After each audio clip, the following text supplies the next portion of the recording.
CM Jagan నేడు పులివెందులలో nomination దాఖలు చేయనున్నారు. ఈ మేరకు పులివెందులలో పండగ వాతావరణం కనిపిస్తోంది. జననేతకు గ్రాండ్ వెల్కమ్ చెప్పేందుకు సిద్ధమయ్యారు వైఎస్ఆర్సీపీ కార్యకర్తలు. కాసేపట్లో తాడేపల్లి నుంచి పులివెందులకు బయలుదేరనున్నారు. ముఖ్యమంత్రి రాక కోసం పులివెందుల ప్రజలు ఉత్సాహంగా ఎదురుచూస్తున్నారు.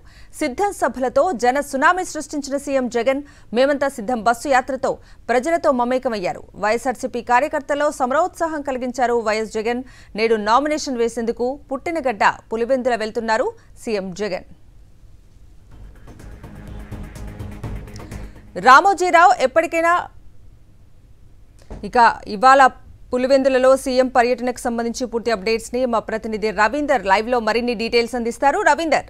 కవిత, మరికొద్దిసేపట్లోనే ముఖ్యమంత్రి వైఎస్ జగన్మోహన్ రెడ్డి పులివెందుల బయలుదేరబోతున్నారు. పులివెందులో ఈ రోజు వైఎస్ఆర్ కాంగ్రెస్ పార్టీ అభ్యర్థిగా నామినేషన్ దాఖలు చేయబోతున్నారు. 7:30 గంటలకు తాడేపల్లిలోని తన నివాసం నుంచి బయలుదేరేటువంటి ముఖ్యమంత్రి వైఎస్ జగన్ నేరుగా తొలుత గన్నవరం ఎయిర్పోర్ట్ చేరుకుని అక్కడి నుంచి కడప చేరుకుంటారు. అనంతరం పులివెందులు వెళ్తారు. అయితే ఉదయం 10 గంటల నుంచి 11:15 వరకు సిఎస్ఐ చర్చి ఆధ్వర్యం అక్కడ ఉన్నటువంటి ప్రాంగణంలో ఈ రోజు బహిరంగ సభలో ముఖ్యమంత్రి వైఎస్ జగన్ పాల్గొనబోతున్నారు. దాదాపు గంటంబావు సేపు ప్రజలను ఉద్దేశించి తన సొంత నియోజకవర్గ కార్యకర్తలను ఉద్దేశించి వైఎస్ జగన్ మాట్లాడబోతున్నారు. అనంతరం నేరుగా ఆర్ఓ కార్యాలయానికి వెళ్లి అక్కడ నామినేషన్ పత్రాలను దాఖలు చేయబోతున్నారు. ఇప్పటికే ఒక సెట్ నామినేషన్ పులివెందులకు సంబంధించినటువంటి municipal vice chairman YS Manohar Reddy గతంలోనే నామినేషన్ దాఖలు వేశారు. ఇప్పుడు వైఎస్ జగన్ నేరుగా తన నామినేషన్ కూడా వేయబోతున్నారు. ఈ నేపథ్యంలో పులివెందులతో సహా మొత్తం కడప జిల్లాలో ఒక పండుగ వాతావరణం అయితే కనిపిస్తుంది. ఎందుకంటే ఇప్పటివరకు మనం చూసాం సిద్ధం సభలు కానీ మేమంతా సిద్ధం పేరుతో జరిగిన బస్ యాత్ర కానీ పూర్తిగా గ్రాండ్ సక్సెస్ అయిన నేపథ్యంలో రాష్ట్ర వ్యాప్తంగా ఒక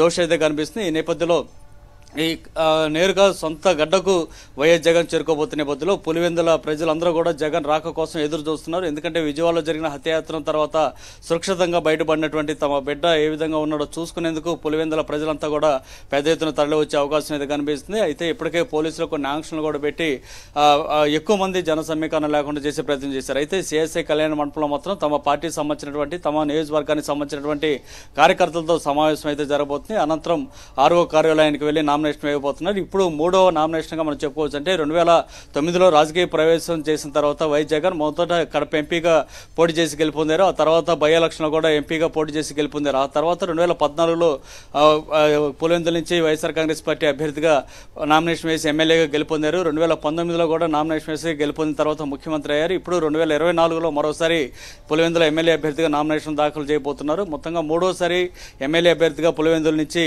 నామినేషన్ దాఖలు చేయబోతున్న నేపథ్యంలో ఇటు వైఎస్ఆర్ కాంగ్రెస్ పార్టీ శ్రేణులు కూడా రాష్ట్ర వ్యాప్తంగా జగన్ కోసం ఎదురు చూస్తున్న పరిస్థితి అయితే కనిపిస్తుంది. Okay Ravinder, thank you.